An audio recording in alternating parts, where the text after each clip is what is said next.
This is Blade Method Mindset, episode 12, with Corey Allen and me, Chris Trainer. And today, we have a very special guest with us, Amy Ruin, Amy Van Dyken Ruin. Whatever you want, yeah. We were just having a conversation about your name and... I don't know. Yeah. It's weird because I swam as Amy Van Dyken. Yeah. And I worked as Amy Van Dyken in TV and radio, and then I got married. And he said he didn't want me to drop the Van Dyken, but now I get confused. And then after my accident, I woke up and I looked at the TV. I was in ICU and it was a Day show, and everyone was hyphenating my last name. I'm like, so I lost my legs and I gained a hyphen, which is just not Van Dyken Ruin. Van Dyken Ruin. And who would do that in their own? Yeah, that's not smart. Like, that's not the way that it goes. We gotta clear that up right away, please. Exactly. But at the gym, I'm Ruin. Yeah. Well, in your email, you're Ruin, because that's when you first contacted me. Yeah. I didn't see Amy Van Dyken, I saw Amy Ruin. Right. And I had no idea who Amy Ruin was. Right. I just no one thought does. You just wanted to get some CrossFit in, you know? I did. I just saw that which too. I'm glad I didn't know you were Amy Van Dyken going in, because I would have been, you know. I'm glad Did you too. change your Instagram handle recently, or is it Van Dyken? No, it's Van Dyken. What did I see as Ruin? Oh, is it this? Yeah, that's Tom Ruin, that's her husband. No, I know that, but I feel like I saw Amy Ruin somewhere recently. Maybe it was on an email from the gym or something like that. Maybe it was on the whiteboard. Hello. Way up there. That's what it was there. Yeah, the gym whiteboard. Losing it. Way up at the top. That's where it was. I told Corey about how you adapted the bike yesterday. Yeah. He goes arms only for 2 miles. Yeah.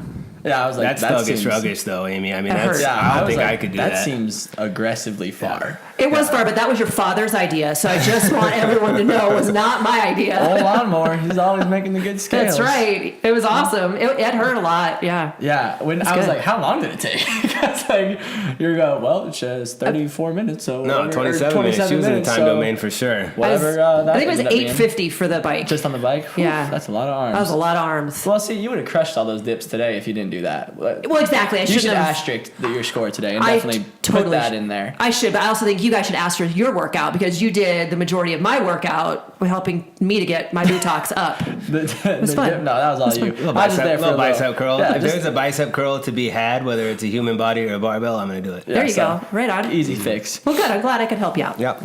So I want to real quick touch on that name thing again because I think it is very important that I was like, Claire, you're Claire Trainer. You're not Claire Bodia Trainer. Right. It's not going to happen. But now that we just brought that up pre-podcast about, I don't know, if Claire was a 6-time gold medalist and, you know... Or if she made the world, like if she was 6-time world champion or whatever, you know. Or she made the USA soccer team, like she might be on a Wheaties box. Yeah, she might be Bodes for life. I might be Chris Bodia. You know, you never know when it comes to that. I mean, Claire was a heck of an athlete, but, you know, she definitely doesn't have that kind of fame and accolade. So I don't know. I mean, I think Tom's onto something here. Well, it is confusing though. And like even when I go to work, right, and I go into a hotel, because a lot of people know I travel to work, and I'll check into a hotel and I'll be like, oh, Amy Ruin, and they always want your driver's license, and they're like, we don't have you in here. Gosh, dang it. And then I'll be like, Van Dyken, well, we don't have that either. And then they hyphenate it or they mush it all together, and it's like, oh my goodness, now for the Wi-Fi password. Now I'm totally done. Terrible. That's a long name. It is a long. It's not fun. So yeah.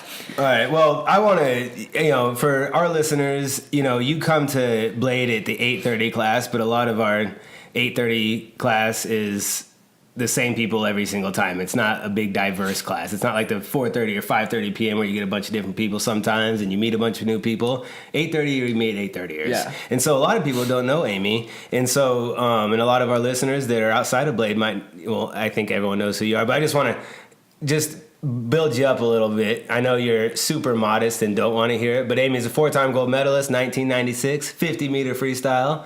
Only American to ever win that at the Olympics. That's correct. Correct. Is it still a record?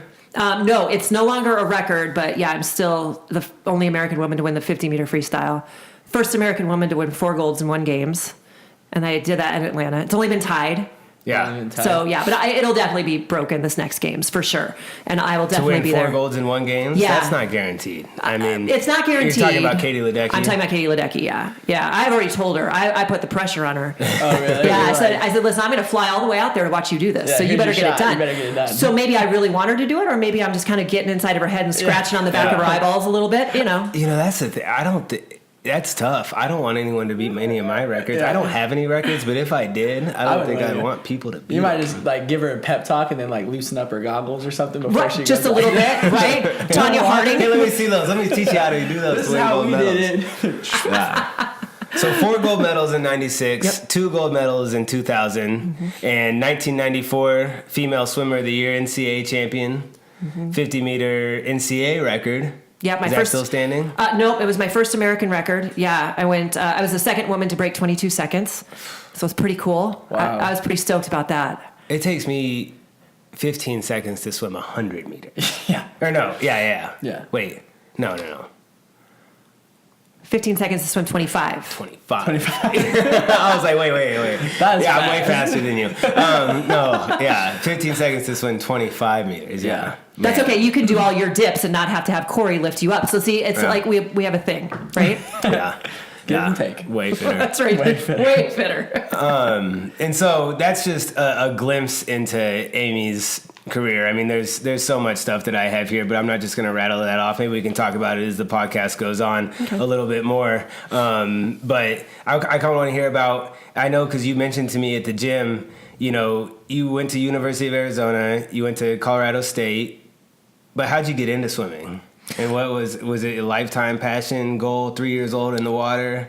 No, not at all. Well, I learned how to swim at an early age. You know, mom and dad wanted me to learn how to swim, You whatever. lived in Arizona. I lived in Colorado, actually. Colorado. Yeah, so I grew up in Colorado, and I moved to Arizona about 17 years ago. So I think I'm native at this point. Right. But I am a severe asthmatic, and I've got all 3 types of asthma: allergy-induced, exercise-induced, infection-induced. And one thing that's funny, I'm also allergic to chlorine. Right? You're allergic to chlorine. I am. Yeah. I'm one of the, So, Oh, man. throw me in the swimming pool and let me swim. But, my whole life, like, things were different for me. I wanted to be a gymnast, but around the chalk, it wasn't going to work. Plus, I'm 6 feet tall. So that, Also a problem. They also told my mom when you're doing the uneven bars, when you're on the top bar, you were not supposed to touch the ground floor. at the same time. So Frowned upon. It was frowned upon. It was considered illegal. So I couldn't do that. I tried softball, tried everything. And swimming was like my jam. And people think, At what age? At 6 is when I started swim team when I was 6. But it You're took probably as tall as me at 6. Yeah. probably, yeah. No, I don't remember. Yeah. But Keep no, going, keep and it took me 6 years to finish the length of the pool, like 25 meters, but I loved it because I was like buying the Speedos with my friends and I was eating Jell-O with my friends and doing the cheers. And it was the first time I was quote unquote normal. Yeah. And then I remember the first time I finished the length of the pool, man, I thought I was like the next coming of Mark Spitz. And I went over to my mom, and of course the whole neighborhood's going crazy. And I thought it was because they were like, yeah, Amy, but they were like, the swim meet can continue. Yes, she finished. done. She did it. And I went over and I told my dad, I said, next time I swim, I'm going to win. And I remember my dad putting down his coffee and he put his arm around me and he looked at me and he literally said, Amy, don't say that loud because people are going to hear you. And guess what I did? that? Oh, he did. Yeah. Wow. Dad was always very honest with me. Yeah. Probably to a fault at some times, but I think it was pretty good. Yeah. Because I wanted to prove him wrong and I did. The next year I won. And then there we go. I was on the Olympic path. Wow. Yeah. Started from there. That's right. 6 years So old. your lungs, I mean, they was it medication or how'd they get better? I mean, what? They're not. Okay. That's the thing. Well, one of the reasons is I'm out of the chlorine. At the Olympic Training Center, they have it's probably an inch of the chlorine gas right above the water, which a lot of people don't know. And so we would be training there in the middle of winter, and they would have one door open on each side and fans going to try to keep. But I mean, I was pulled out of the pool at the Olympic Training Center by paramedics on numerous occasions because you guys have seen me. I'm a little stubborn, and I don't want to give up a workout, Yeah. right? And so I would keep going. But I mean, to this day, I still have severe asthma, and you'll see me from time to time, especially yesterday, that Thursday workout where it was like, cardio. a lot of cardio. Like you'll see me sucking on my inhaler from time to time. So I still deal with it. I still take the meds. And I'm just smarter. I'm older, I don't know, maybe. Jeez. Yeah. But like in the pool when you first got, like you just learned to deal with it. when you started swimming, or just Yeah. swimming just was easier on your like lungs than the other sports were? Like you felt like you could breathe better. I felt like I could breathe better, Yeah, right? Like yeah. I wasn't playing soccer where it's like you're in the grass because I'm so allergic to grass, Right. you know, and it wasn't like on a baseball diamond where it was grass and then you have the dust. So it was something I could do, and people are like, how did you handle it? Well, if you look at any pictures of me at the training center training or anywhere, there's always an inhaler at each end of the pool because you Really? never know. Yeah, I was How? on that thing all the time. And, you know, and that was a big deal for me too with drug testing because I was very anti-drug, still am very anti, because here I was doing everything I could to be normal. Yeah. And when me being quote unquote normal, the highest I ever got my lungs to is 65%. So here I am swimming against this girl that I know. I mean, you can tell. Yeah. We all know. We've all seen people who've done it. And I know she's doing something to make herself 150% of normal. But I have more of a chance of getting a positive drug test than she does. So Because for of me, your inhaler. because of the inhalers, yeah. Wow. And it's just, it was such a struggle for me, but it was also really cool because it pushed me. Yeah, you know, but I that's bet. how I dealt with it. I also took showers a lot, which is very different than now. Was she Russian, or was it at the training center you're talking about that? No, she was a Chinese swimmer. And it's funny because like when my husband Tom said that he was watching me before he knew me, he was like, wow, you know, it's really kind of like, you know, shady there, cloudy. It was actually because this Chinese woman was 6'4" and she was towering over me and taking my light. 6'4"? 6'4". Wow.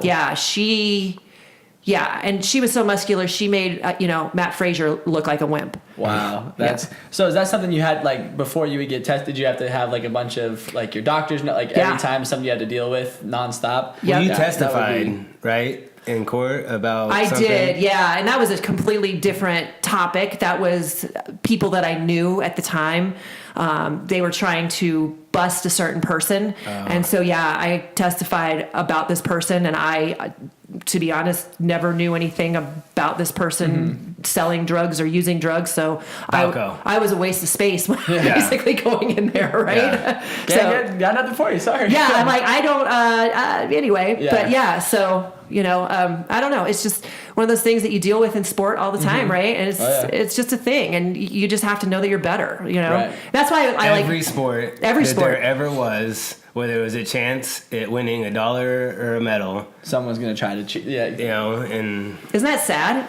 yep. It's sad. Yeah. And, you know, there's a saying, if you ain't cheating, you ain't trying to win. And I always just wanted to smack whoever said that because Yeah. it's like, no, like you can do it without having to do it the Cheat. wrong way. Yeah, exactly. And then you feel better. Because I always thought, like, how would you feel on that medal podium? Because when I stood up there, right, and they have the American flag being raised, they say, will you please rise for, you know, playing the national anthem of the United States of America. Like, it's the coolest feeling ever. How would I feel if I didn't do it on the up and up? Like, I always... like you cheated. Yeah. Right. Like, I don't know that I would want to be able to handle that because I feel guilty anyway. I don't lie well. Like, you can really tell when I get very agitated. Yeah. So, Yeah. Something's going. Yeah. Yeah. That would be. right. Well, I think most people that do, they've convinced themselves That everyone's doing it, Like if or you that- talk to, you know, and I've never talked to him, but Lance Armstrong said everyone's doing it. Yeah. Every single person I'm competing against is doing it. Right. So it's just part of the sport. Yeah, I'm not on a you know, different and so it's like, playing field. well, I mean, I can't put myself in those shoes. Or if Yeah. you go to minor league baseball,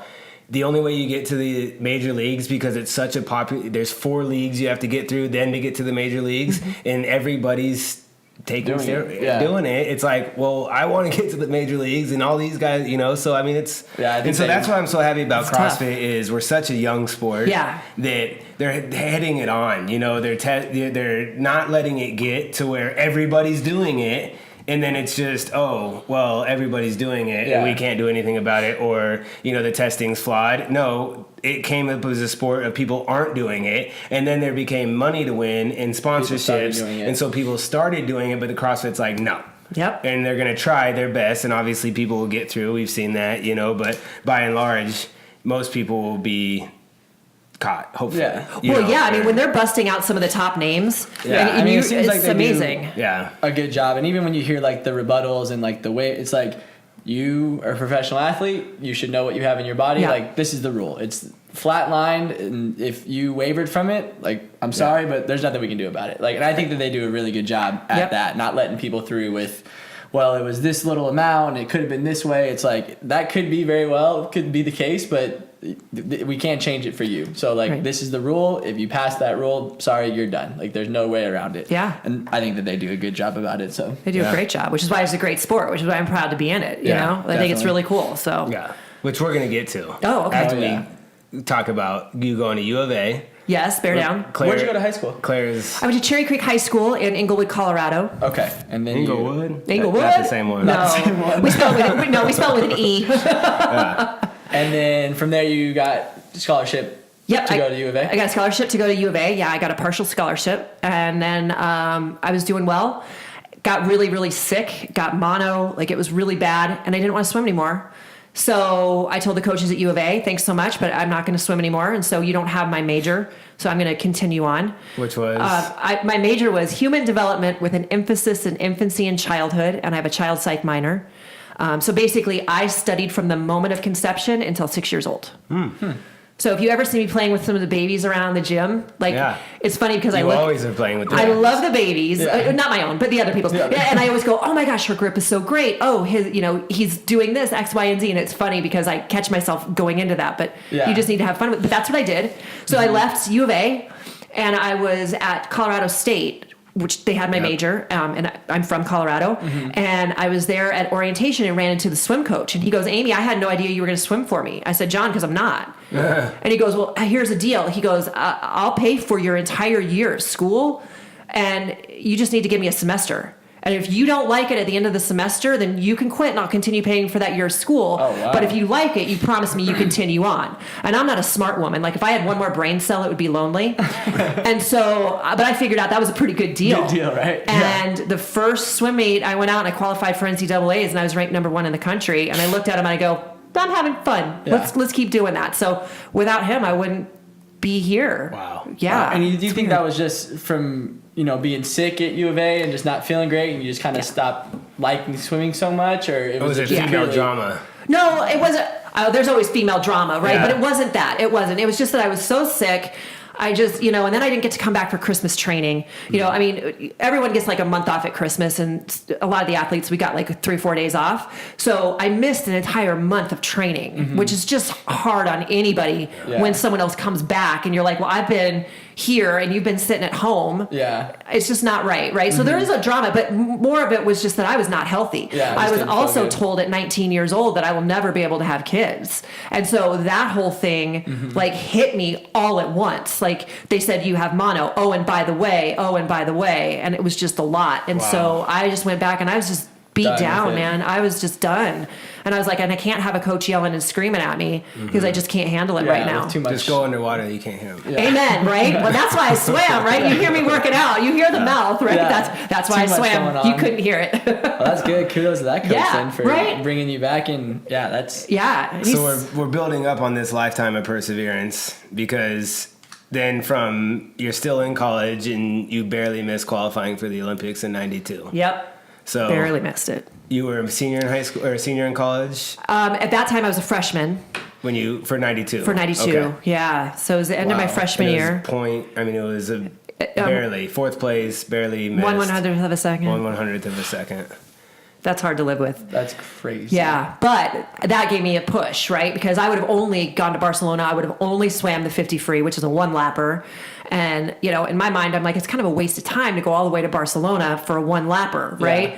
And at that moment, I was like, I would never enter my mind. I am going. Yeah, I'm going to Barcelona. If I'd swim across a lake, I don't care. But yeah, that's right. just me. You know what though? Like I had to do something to make myself feel better. Yeah. Do you know what I mean? Because you could, Oh, yeah. in life you get Oh, knocked after out. you missed the qualification, Right. you said that. I said, okay, I would have only gotcha. swum a 1-lapper. Next Yeah. time I'm going to go Yeah. and I'm going to swim more than one thing, I'm right? gonna swim them all. Yeah, I'm going to swim everything and whatever. So yeah, I did that. And it was that. Here's the thing that's so funny. Like I marry a guy who gets bummed that he doesn't go to the Super Bowl one year or go to the Pro Bowl one year.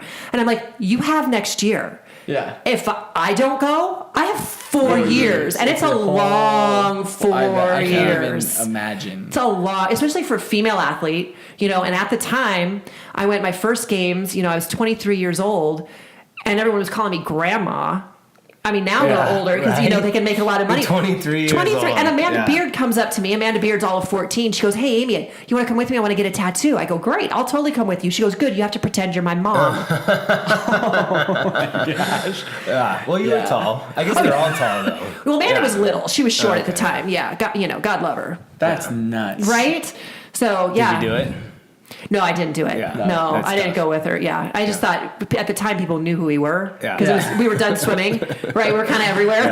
Yeah. All right. So I remember you said to me one time, if I would have qualified in 92, I would have retired probably. Yeah, I would have. If I would have gone to the 92 games, I would have swum my one lapper and I would have been done. And called it And you never, why do you think that is? Or just because you wanted to work with children, or, I mean, you wanted to graduate college and go on? I mean, what was in your mind that you probably would have retired? Yeah, because we weren't making any money at the time, yeah. you know, and that was before the Dream Team. So what a lot of people don't understand is when you watch the Olympics now, they're not amateurs at all, because you can't have Michael Jordan making $23 million a year and then Amy Van Dyken, you know, barely making 15 noodles grand. and- Yeah, barely above the poverty level, you know. So we were then after 92 able to make money.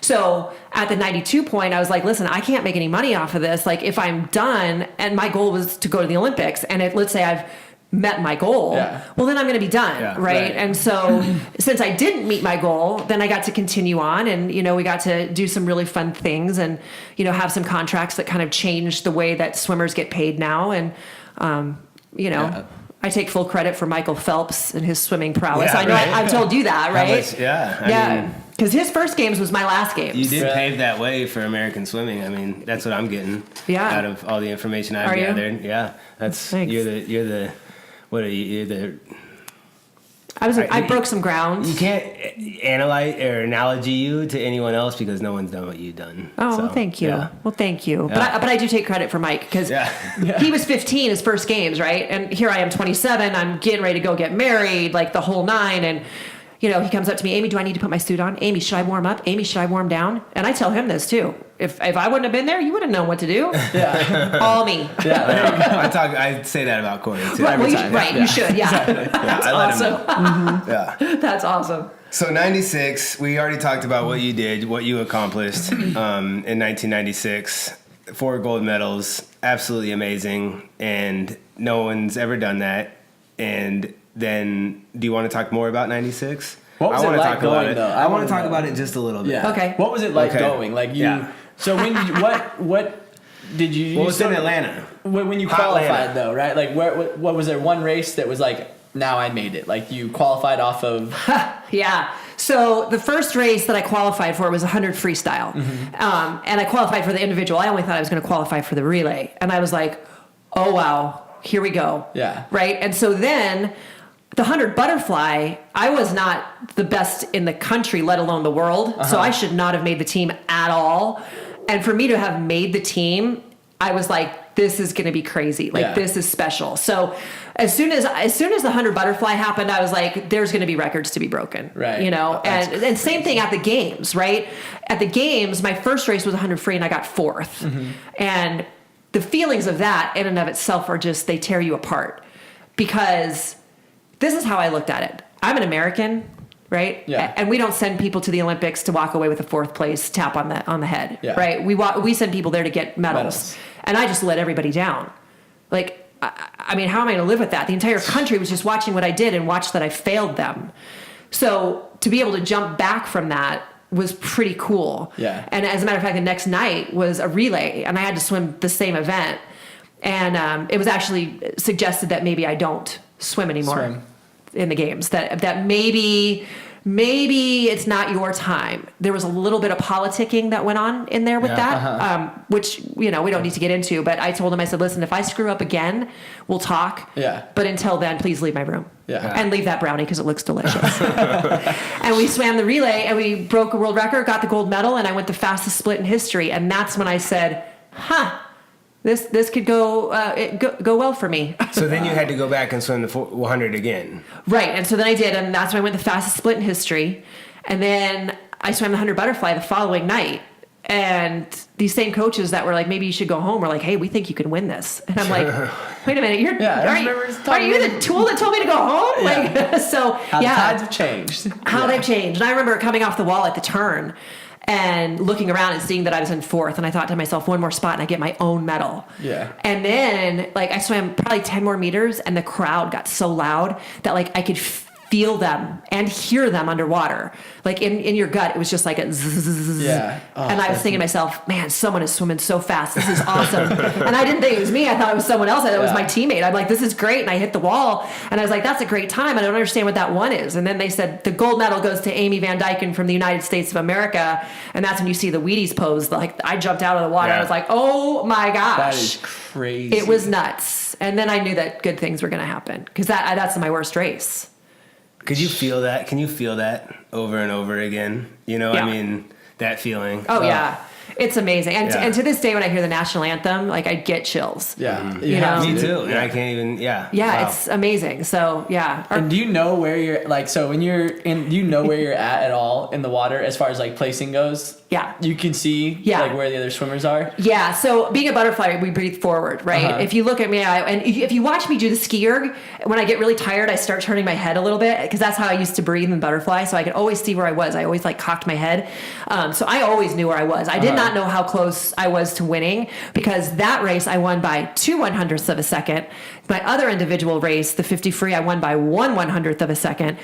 But what was cool about that race, so the Chinese girl I was telling you about that towered over me, right? Yeah. I always took one breath. Now it's 24 seconds. I mean, I can hold my breath for a lot longer, but I wanted to see where I was asking that question. So I would take a breath to see where I was off to one side. And I remember she took a breath at the same time and we looked each other dead in the eyes. Once again, thank you that I was underwater because I'd still be in confession because the things that came out of my mouth were not appropriate. I was like, who do you think you are being in my pool? How dare you be this close to me? And I remember I gritted my teeth and I hit the wall and I jammed my finger so hard it's still kind of a little bit jacked up. But it was just awesome. So to see where you were, I would always check to see where I was. Where you're at. Kids, you're not supposed to do that, but I did. But I did that. Remember that cat from Brazil last Olympics that was staring at Michael Phelps the whole time and it was like a big deal. Like he'd always be watching him, like and so concerned about what Phelps is doing. Yep. And lost the race cost him the race. You know, I mean, he probably could have beat him. Because he was the big one that was supposed to, right? Like they said, like he was the one that could run with him. Like he could just beat him. kept looking at him and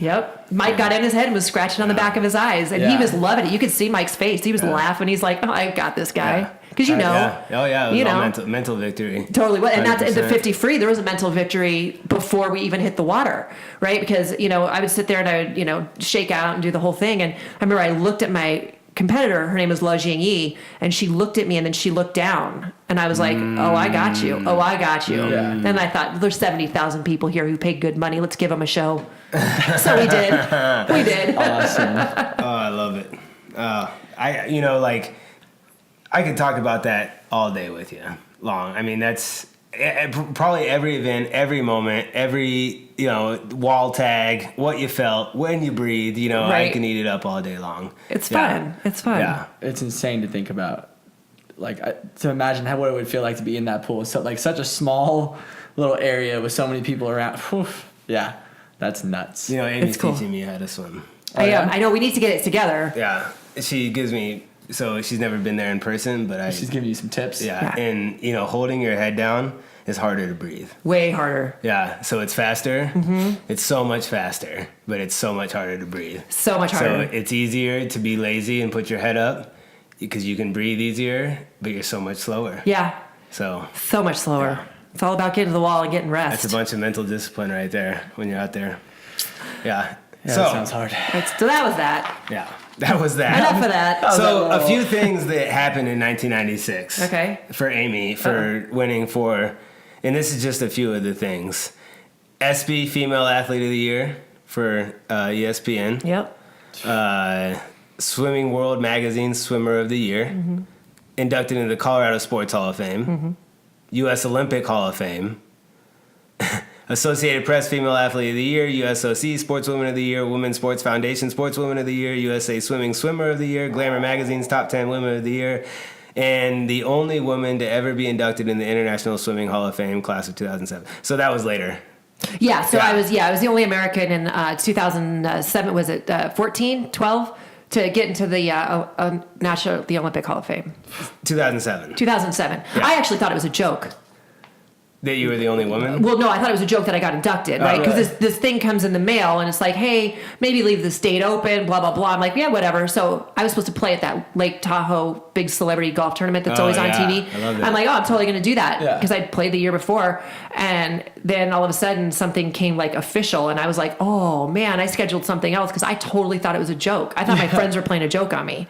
But yeah, I was the only American to get Maybe inducted you should that year. show up. Yeah, maybe you want to put on a nice dress. You might want to cancel that golf tournament. That's right. You may need to clean up a little bit. Yeah. Not male or female, the only American. Yeah. So, I mean, I'm sure Michael is. Well, he will be in there. Right, but that class, I was the Yeah. only American for that class. Yeah. Wow. Which was Wow. cool. And then so, doesn't qualify in 1992, qualifies in 96, your whole life changes. Yeah. You could become an international superstar. Right. It's Get on weird. Wheaties box, Milk ad, the whole nine. Yeah.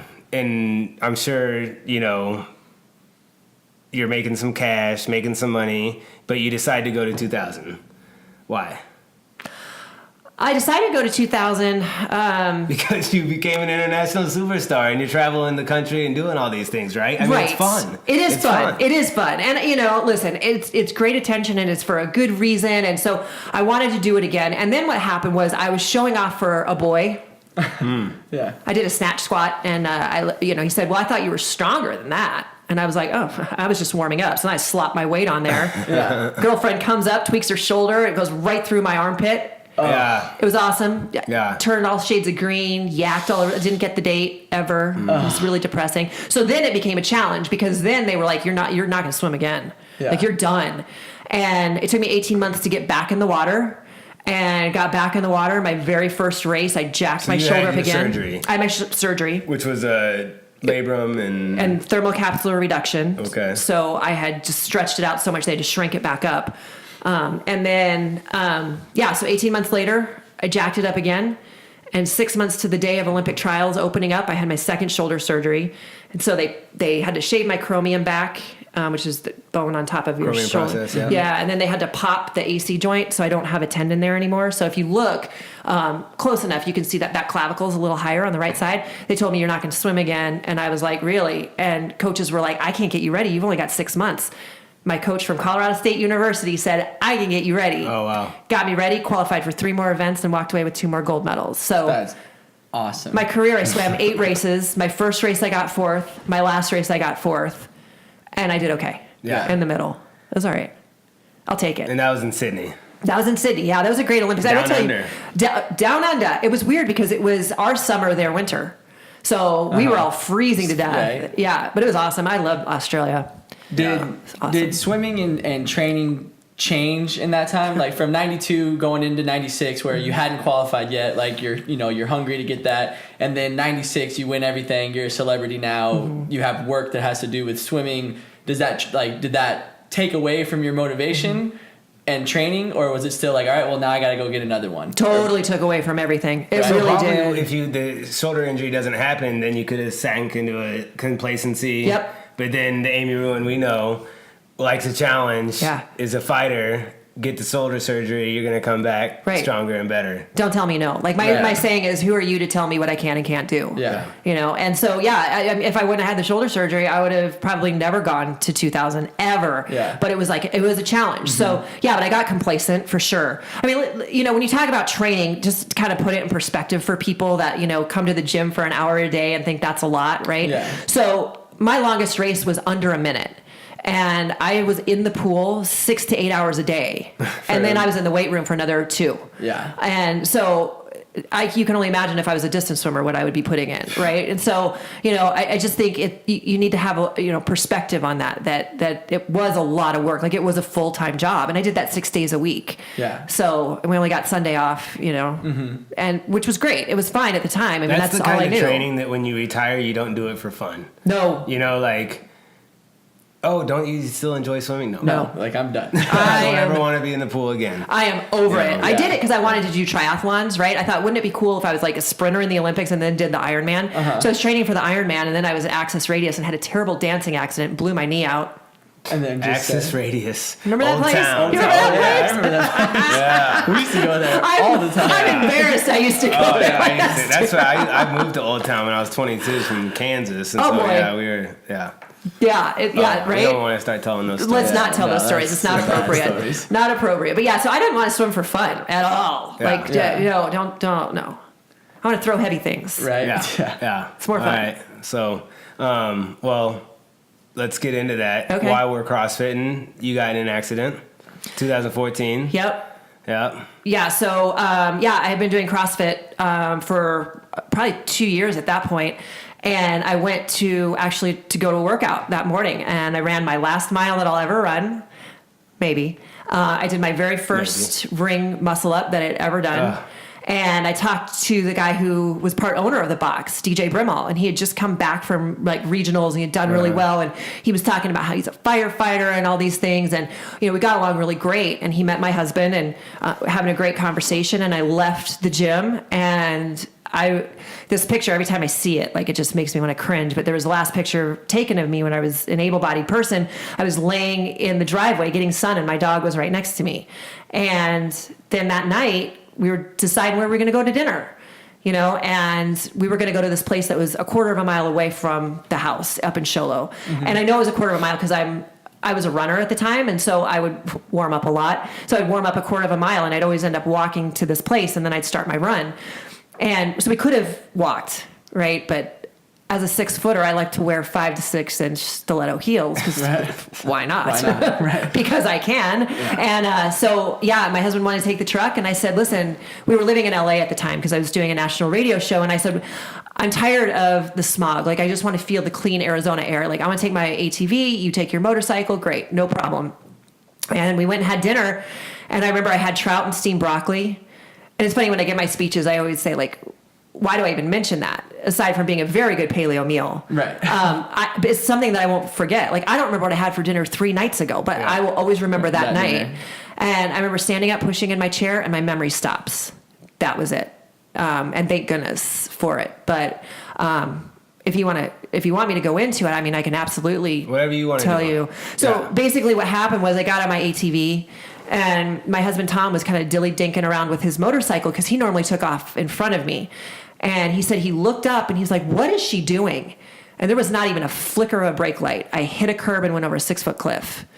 And he ran over, and I was face down, and he could see from 6 feet up that my back was broken. So it was that gnarly. And he went down, and I wasn't breathing. And so he rolled me over, and he lifted up my neck, and I started convulsing, and my eyes went 2 different directions for probably about 4 to 6 minutes, somewhere in there. Wow. And then my first responder happened to show up, who happened to be a guy that owned DJ. a CrossFit box named DJ. Yeah. And so they get me in the Flight for Life, and he had actually told my husband, he said, she will never be the same. And he thought that I was going to be developmentally disabled at that point because my brain was just not doing anything. And so it was so much so that he actually came to visit me in ICU because he didn't think that it was real that I was alive. But what we found out later, I had dinner with my neurosurgeon, and he said that after he saw my scans, he shut down Osborne Trauma Center, and he shut down any trauma center he could have been called to. So, of course, me, I go, why? Because I won gold medals? And he said, no, honey, it was really that bad. So what had happened was when I dislocated, the way that it dislocated was my T11 actually was touching my aorta. So if you think of your aorta as like a dirty balloon, an old one, it was actually like kind of in it.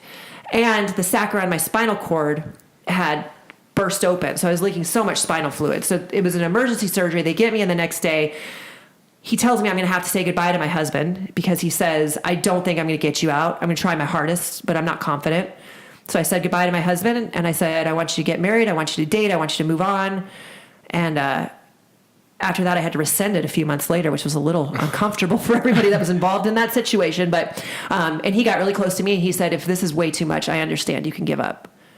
And then it goes back to, who are you to tell me what I can and can't do? Like, no, you're not getting rid of me that easy, Ruin. So we went into the operating room, and I'm so glad that I made it out for several reasons. But one of them is because my last words, what they would have been, there were some people that were up against the wall, and they had igloo coolers. And I said, woo, it's a party, BYOB, yeah. And they were there for my organs. So Oh, man. that's awkward. So so 7 hours later, I came out. I'm in ICU. My book club comes to visit. We get told that it's not a sorority. I looked at the nurse and I said, you don't know me. And there we go. From that moment on, here we go, you know? And so that was 2 millimeters from bursting your aorta. Yes. Yeah. So had I been moved wrong, given chest compressions, gone. Yeah. Wow. So you That's insane. you get out of the hospital and go to rehab in Colorado. Yeah. And that was a few months.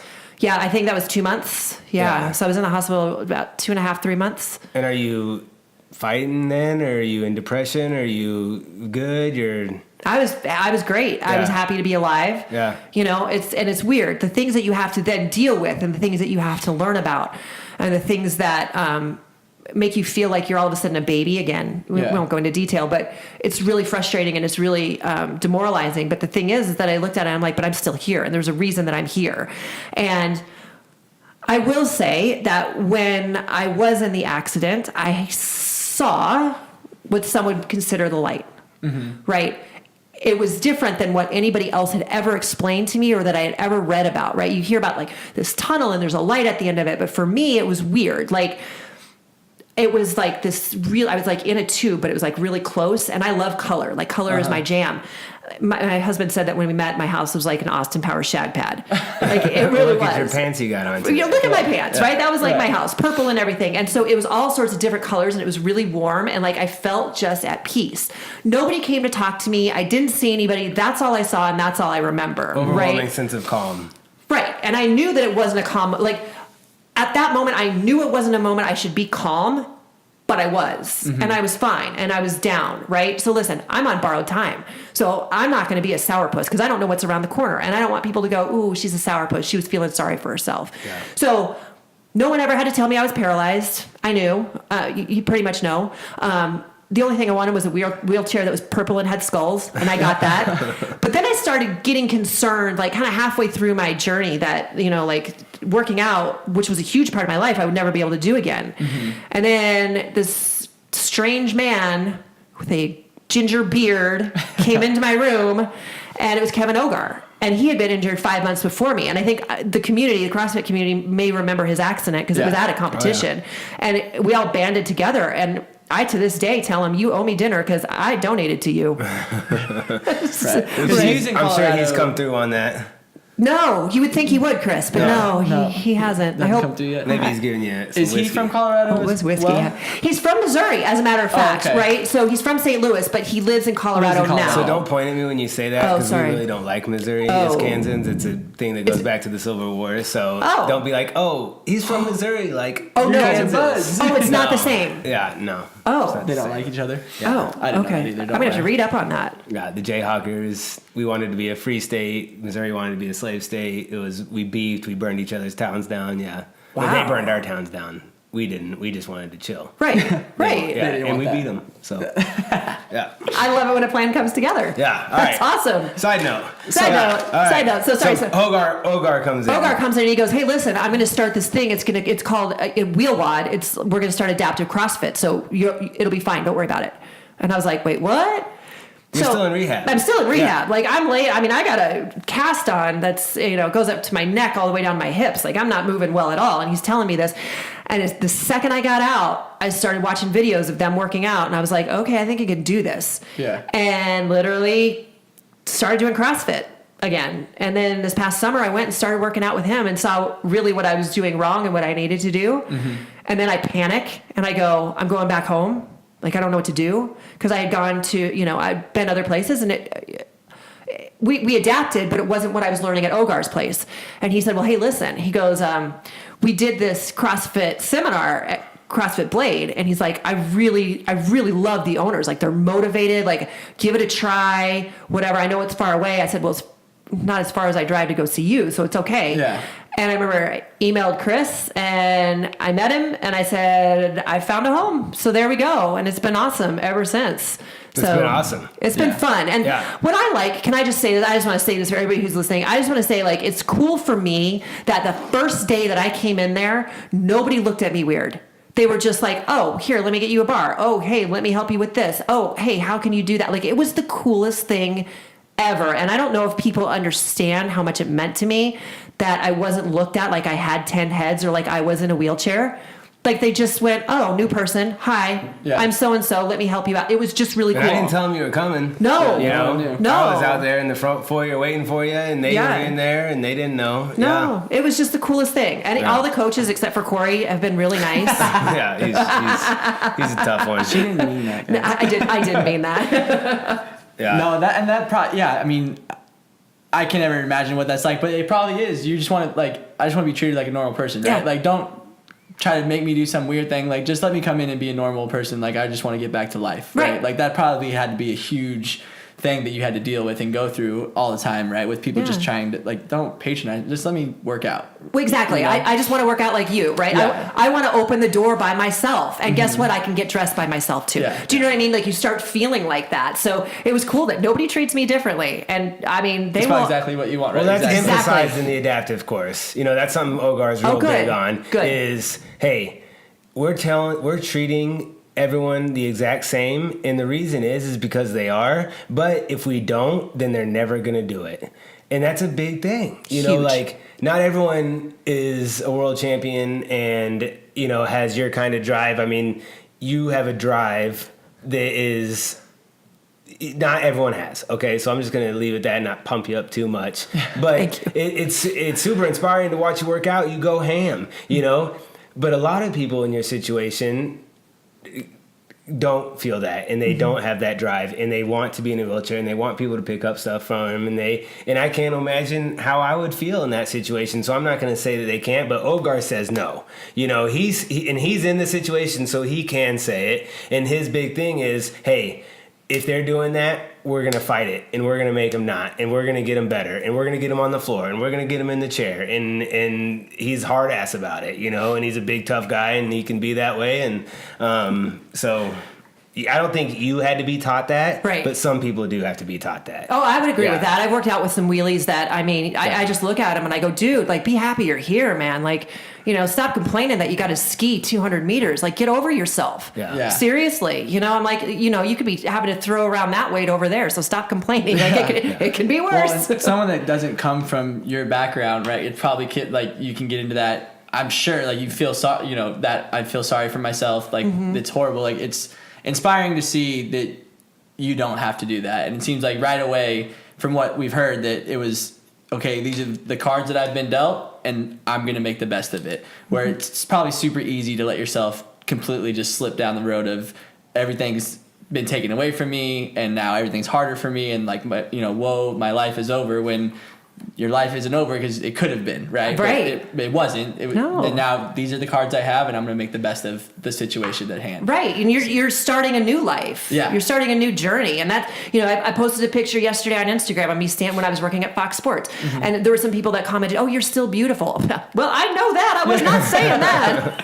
But, you were like 6'9" in that picture. Yeah, I was. I think I was actually 6'7" in that picture. Yeah, I was really big. But yeah. And you're blonde. I was blonde. That freaks people out more than me standing. Because I was blonde. I know. I was totally blonde in more ways than one. So you were a sideline reporter too.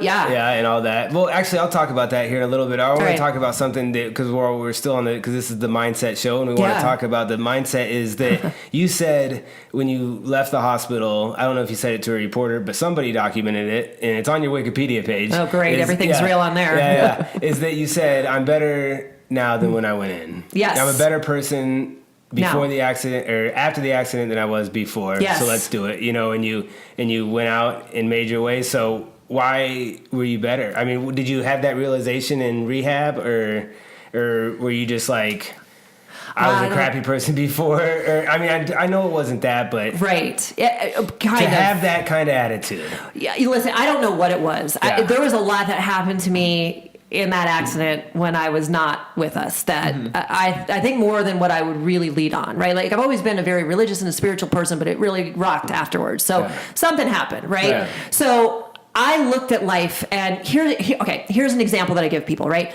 When I was able-bodied, I distinctly remember I was going somewhere, and there was a gentleman walking, and he, had his head down, and I opened the door for him, and he walked through.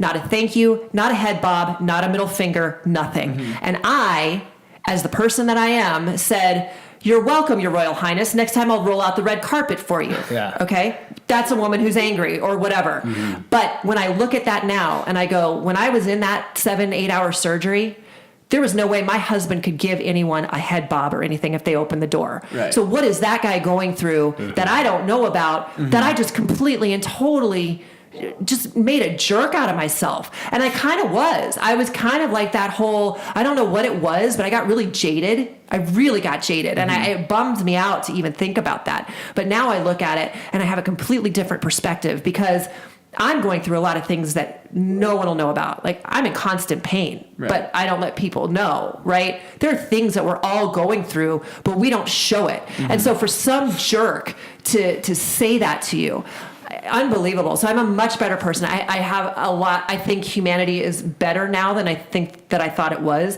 I'm much nicer now. Like, I don't know. I don't look at, I don't want to say that I felt like the world owed me, because I don't think I felt that way, but I kind of was acting that way. So yeah, I'm a lot better. I look at people with a little bit more compassion now. You never know what someone's going through, but you can change someone's day by just giving them a smile. Amen. So why not just smile at them? Instead of biting their head off, and I'm guilty of it too, and I do my best and try to be cognizant of it. And, but I can say that I've never heard you complain. Oh, I did today. Time. Well, no, you didn't complain. You just said, I can't do it. Oh, that made me so mad. Did you notice how mad I got after I said that? Oh, I was so mad. So mad. It's just like, oh, no, we can do it. It's got to be different. Yeah, and so, but you haven't complained. I threw a temper tantrum because I didn't get to warm up enough in the middle of the workout, or when the workout started. I was throwing my t-shirt off, and because I didn't get to warm up enough, I'm a like a super brat, and you've never been a brat, so like that. It's beautiful. Well, thank you for saying that. I appreciate that. Yeah. But I want people to know too, like when we're talking about CrossFit and we're talking about the mindset, right? All of this. I think CrossFit has saved my life not once but twice, to be 1,000% honest with you. So the first time was in the accident, right? I truly believe that if I was not as muscular as I was, that there's only really 2 x-rays that I've seen like myself, mine and Ogar's. They're almost exactly the same. And because most people don't survive it. Right. So it saved me that way. But then it saved me again because, and I didn't realize this, and I've told you this, Chris, I went to Colorado, I started working out with Ogar again, and I'm like, whoa, the world was like brighter again.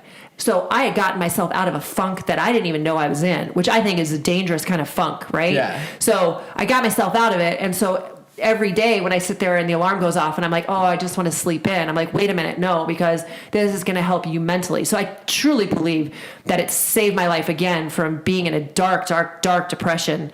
And who knows, Yeah. So, when you think about CrossFit, listen, not all of us are going to compete. Not all of us are going to be like the top of whatever, but we're all there and we're doing it and you're helping yourself. And what a lot of people don't know is that every day they help me out a lot. So that's the mindset awesome. That I think is really cool at Blade. That's really I've seen nowhere else. Awesome. So, that is good. I love hearing that. Thanks, especially guys. For coming from your background, like having something that you can still like put effort into is probably huge, right? Huge. Like, if you didn't have CrossFit, what really would you have to have as that avenue to burn off stress or to put in that effort the way you used to with swimming or with sports and working out and things like that? Like, I think it helps give anybody an avenue to just do what they need to do still in life, right? If you come from any sort of athletics and you don't get to do that anymore for whatever reason it is, even if it's just you retire from it or whatever, like you're still an athlete. Like you still have that in you that you need to do something, or else like where's all that energy just doesn't go away. Like you can't just feed it into something else. Like you still need to do something. Right. Otherwise it's going to end up on the 101 and you're going to be, racing the cop car. And then all of a sudden you're on Channel 3 News and you're like, wait, what happened? Not for a good reason. No, not for a good reason. Yeah. So it's that human nature to overcome something difficult. Yeah. Yes. The saddest a person will ever be is when they have nothing to work hard for. like that's why millionaires are depressed, or not millionaires, people that win the lottery. Yes. If that's like a Jordan Peterson thing, that is Jordan Yes. Peterson. So I do. one of the good life rules, work hard. Yeah, you have to. Find something that you're not good at and get good at it. Don't be complacent. So right, like me getting up off the floor, like that's right now. That's the big thing. That's the goal. Because I fall every day. Right? If you ain't falling, you ain't living. So I got to learn how to get, my buttocks back up. So that's the thing. But that's another thing. People think I'm crazy when I said, when I first started working out with you, I was like, I want to do the open. But the reason is, will I be able to do it this year? I don't know. Who knows? But at the same time, it's a goal, right? Yeah. You got to have that. You got to have it. I mean, whatever it is. And we're going to compete. We'll do it. You're going to compete. We'll do it. I just think they need a master's seeded division. Yeah. Although Ogar says that I would be the only one, which I say, duh, I'm not stupid. I want to win. But that's not true. No. If you were the only one in the competition, you'd have zero satisfaction of winning a competition that you were the only one. No, you're right. And so, And if I beat these 20-something-year-old girls as a 45-year-old person, then I would be like, Yeah. Then that could get ugly. See, you should just show up to the competition and just kind of lay your medals on the floor, just so they know who they're working. Just wear them. Just wear them as you get going. Start that mental game. Ask them if they can hold them for you. Hey, it's my turn. I'm gonna go. Can you just hang on to these 8 medals real quick? I gotta go do this, and then you can go, and it'll be your turn after. Yeah, I'll be back. I'll be back. I'll be back for those. That's right. You said 8 medals because it's 6 Olympic gold, but how many world championships? How many world championship gold medals? Oh, and what gosh. years did those happen? Because I didn't write them down. Yeah, so I went in 94 and I got a bronze and 2 silvers, and then I went in 98 and I got 3 golds. Okay. So those are the medals I have for world championships. How does that feel? Olympic gold, world championship gold. Like, what's the? I know I should be stoked for the world championship gold, right? But it wasn't the end all goal. The end all goal was to win an Olympic gold medal, And so in 98 I had done it, but I don't know. I look at world championships differently. Yeah. Because most people don't have the goal to go to world championships. They have the goal to go to the games, or go pro and whatever. And world championships is like a stepping stone, right? It's I think world championships, there's less politics to get there, right? No, it's the same. It's exactly the same. Well, for my sport, it's the same. Okay, because I'm corresponding to Olympic weightlifting. Right. So right. It's the numbers are the numbers. You get selected to the team, but it's more the numbers and weightlifting, we only get so many spots, so some people, hey, well, she's got a better shot at this weight class than you do, even though you're better, so it's a lot of politics there. Yeah. Whereas for us, it's not. But here's how I equate it, right? Kids nowadays, the X Games, that's what the Olympics were. And the Olympics are now what world championships were. If that makes sense. I don't know about that. You don't think? The kids today, these millennials. What? They want to, he's a millennial. I know. But just to talk about that a little bit more, when you get to the world championships and you're going and you're doing that and you win and you get done and you hear the national anthem, is it different in your heart? Yes. The thing. Yeah. Yes. So because it's not a world stage, even though it's the world championships. They're not watching at 2:00 in the morning in Tampa Bay with their 10-year-old daughter watching, we've got some fangirls of you at our gym, Jess, who you partnered with today, was like... She was so sad she was with me today. No, she wasn't. I love her. You're fulfilling a dream. She had posters of you on her wall. She literally messaged me after I posted something about you on my Instagram story, crying. Are you kidding me? She's at that gym. She's such a sweetheart. And such a good girl. She probably but if it would have just been the world championships, she never would have seen Amy, So. Nothing. Not at all, right? You don't have the Today Show showing up at world championships. We barely get media coverage at world championships. If you're not in it's so strange. In that element of swimming, it's not. You don't care. You don't even know what's going on. Right. The Olympics is everyone. It's everything for everybody. Yeah. So that's the end all be all goal, right? Yeah. So that's why when I retired, that's why I knew I was done, right? I had world championships, gold medals, I had world records, American records. What else are you going to do? What filled that void when you retired? Were you just done with, you were okay being done competing at that point? I've done what I needed to do. And then you did CrossFit at that point though? You got into CrossFit? Not at that point. Well, she was a sideline reporter for the Seahawks. and the Broncos. Yep, on NFL on Fox. So that was your job. Yep. Yeah. So those were the two So teams. we're going that I down did. to Amy, and then you'd be Yep. on the And sideline I'd be saying, like, hey, guys, so I'm dating one of these players. well, that's a funny story in and of itself. that's a funny story in and of itself. But yeah, I would always do the, hey guys, yeah, so I'm down here on the field. I'm going to tell you something that you don't really care about. And no one's going to remember, and I won't remember it later. And really, it has nothing to do with the game, but really, you have to like justify my paycheck. Back to you guys. They have to have a woman on the team.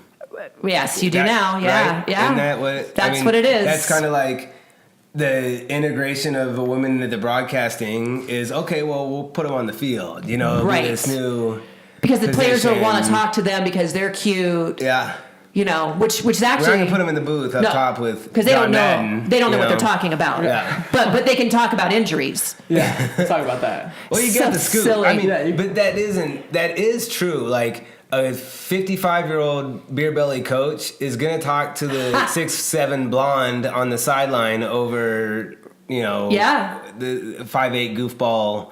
You know, True. dude. You know, he's like, get out of here. But you walk up in your stilettos and skirt. You know, yeah. Oh well, he's got a blah blah blah Yeah, blah here's blah. the yeah. issues. Yeah, and it's I mean, so that's true. And I Yeah. remember when Tom was playing for the Seahawks and I was doing NFL on Fox, and Coach Holmgren was his coach. And at the Christmas party, Holmgren looked at me and he goes, oh man, if I would have known you were married to one of my players, I would have been a lot nicer to you. But he was always really, really cool. Yeah, you know. that is cool. But that was actually, here's a funny little ditty. The first time I had done a Seahawks game and the first time that Tom was playing for them, I was there and the guys were like, hey, did you see the sideline reporter? Blah, blah, blah. And they were talking about, hey, $50 that I'll get her to come out with me tonight. Mm-hmm. Tom goes, I'll bet all of you $100 that I'm going to get her. I'm going to bring her home tonight.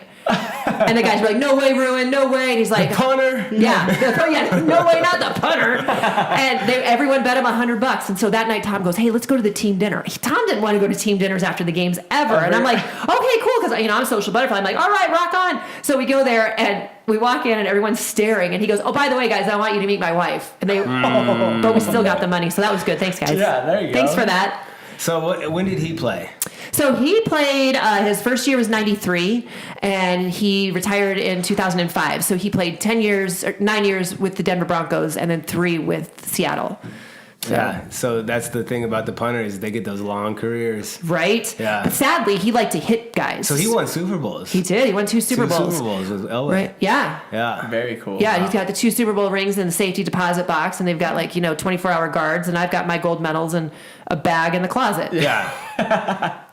Well, to be fair, his are probably like diamonds and. Well, of course, but I would still like to point out that I'm not smart, but 6 is more than 2, Yeah, so I that's- don't. Valid point. I don't. 1, And 2. did you guys meet through your broadcasting? Is that how you met him or no? No, so I had done some stuff with the Broncos on the sideline. So I had actually met him, done Make-A-Wish dinners and stuff. And then after one game, I shouldn't say this. I was dating a couple Rockies players. Yes, a couple. Okay, let's move on from that statement. And we had gone to this place. There's like a bar in the back and a restaurant in the front. So Tom apparently went to the restaurant in the front, and I was in the bar in the back. Now, I'm a huge Broncos fan, and I was friends with the owner's wife, Annabelle Bowen. So I had gone to the game that night. So Tom comes out, and he's like, oh, it's Amy. Well, yeah, I'll meet her. Well, I thought that he was a slick Rick going to buy me a drink. So I looked him up and down, and I was like, yeah. Or I looked up and down and said, hi. And I turned back around. He taps me on the shoulder. I turn back around, and I go, yeah. And he goes, Amy, my name's Tom Ruin. I'm going to go eat dinner. I might go talk to you later. And he left. And I went, oh, I like him. And he came back out and he starts talking about, where do you live? And I told him, he goes, oh, you've got a black lab. I'm like, how do you know I have a black lab? He goes, well, she barks at me all the time when I'm in the park behind your house.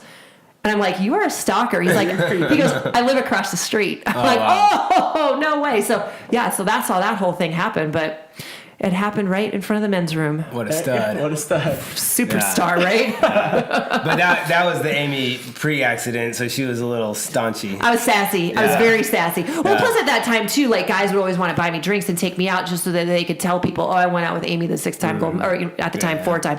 I'd have done it.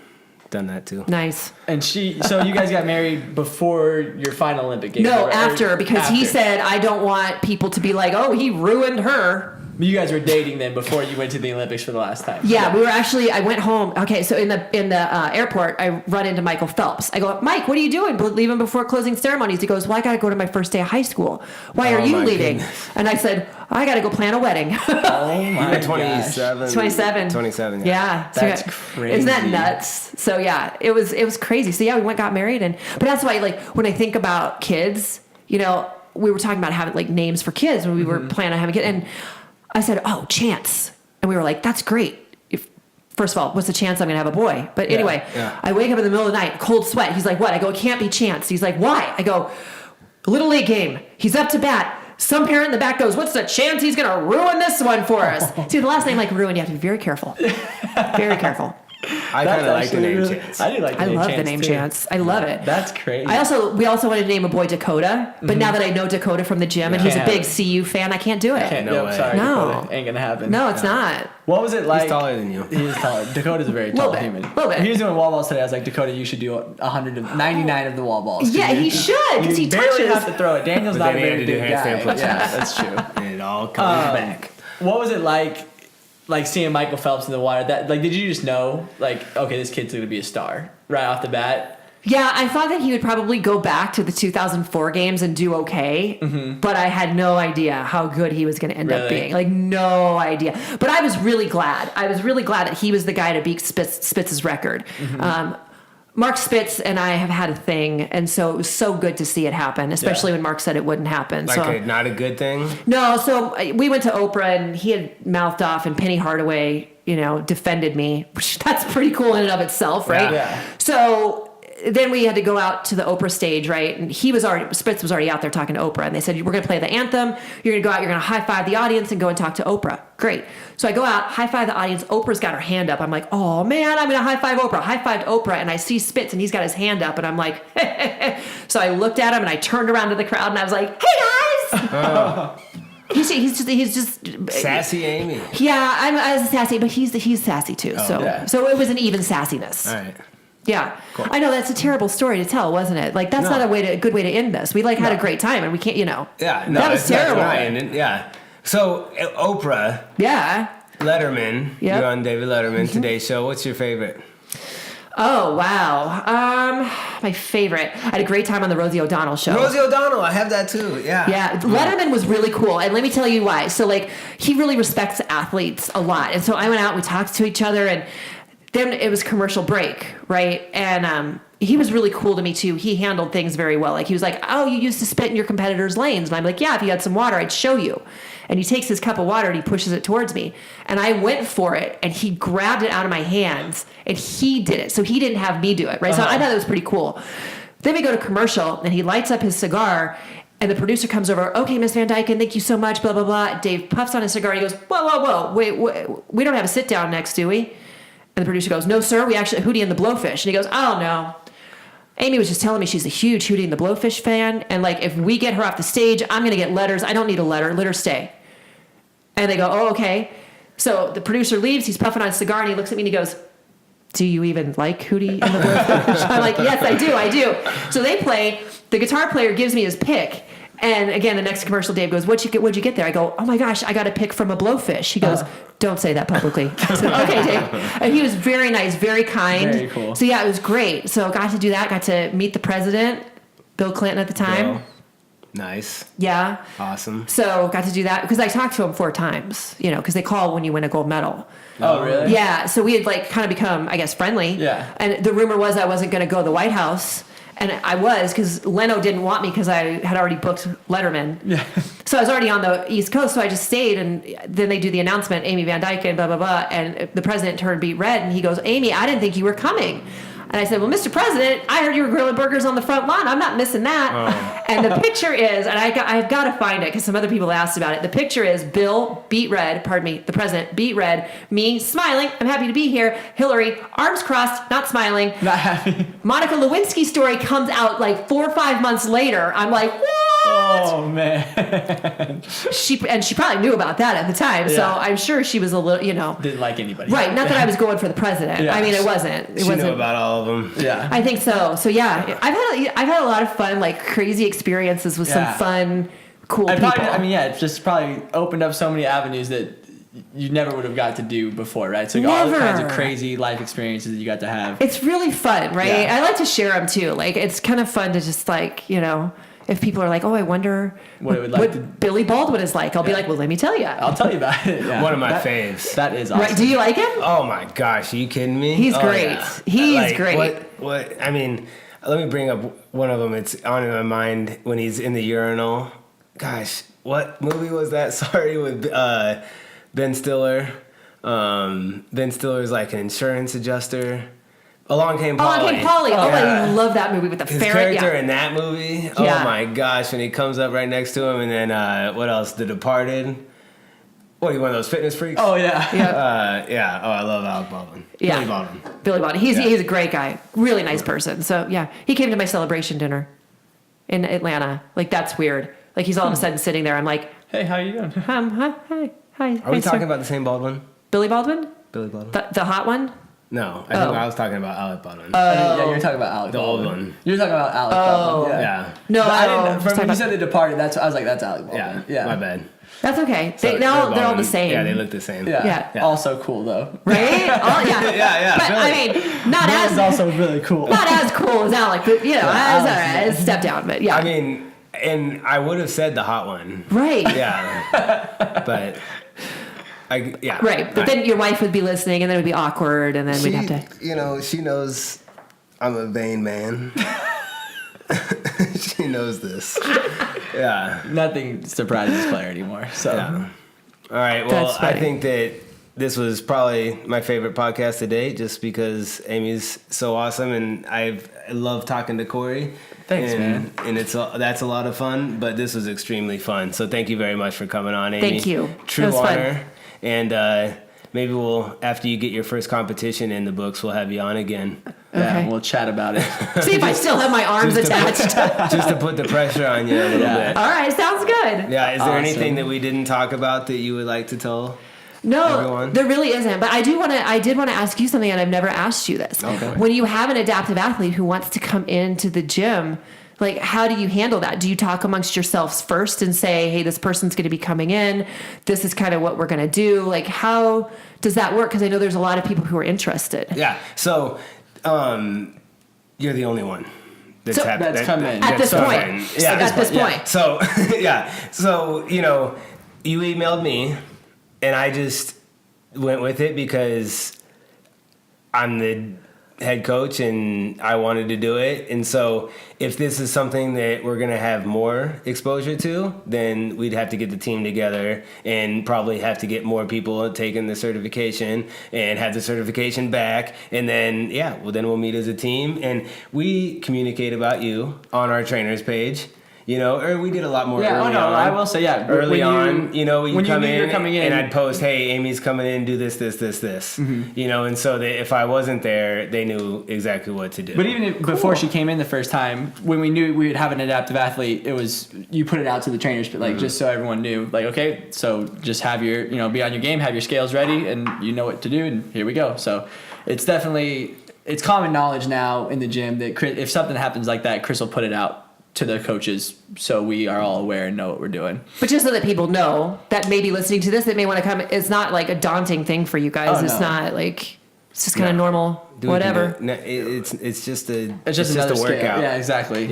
Like the thing is that we have to be sensitive to is not everyone's got your amazing personality and as confident as you are. So the challenge would be to make sure that we make everyone feel comfortable and that we're not offending anyone or whatever, like that's what we don't want to do. We want to make people feel welcome, come in, throw down, have a good time, and make it the best hour of their day, just like every other person in the gym, right? So that if you want them to not hear bad language or bad things, don't put them near me. See, you say bad language, but you disguise your bad language. Yeah, it's really under your Sugar breath. balls is or not a it's- bad word. It's just to like us, like. But I'm not saying that's bad words, Yeah, right? yeah. Like my sugar balls is not bad words, but you've heard it. Yeah, I've heard it. Every once in a while it comes out, so- but it's never like obnoxious to the Yeah. world. It's usually Right. Under to my yourself, breath. under your breath that we hear. Okay. 'Cause you say it to us. Okay, but if you don't want to, you walk into some CrossFit gyms and F words are how they communicate, right? That's just not Blade. That's not what we do. And so, if it's happening and it's not the way it's supposed to be done, I'll let you know about it. You know? All right. Well, good. Yeah, Good. and you never were there. You Yeah, know, okay. you were I didn't never. think I about that. never had that thought in my mind. Oh, I've got to talk to Amy about her mouth. Like that never even came into my mind. So. Okay, good. Well, don't put a new athlete by me because I may offend. Yeah. Okay. No, you're not offended. But thank you. I wanted to say thank you guys for doing what you've done. It's been awesome and it's been so much fun. And Awesome. I really hope that more people that are not only adaptive athletes but other athletes get a chance to know you guys as people and as coaches because you guys are pretty cool. Thanks, Awesome. Amy. Thanks so I'll much. keep ya. All right, we'll take that. All right, guys. That's Thanks for it. listening. iTunes. You can subscribe. Watch us on YouTube and SoundCloud. And right there. And if you guys want to give us some feedback on anything, we love to hear it. Send us a message. Send us an email. See you guys next time. See you later.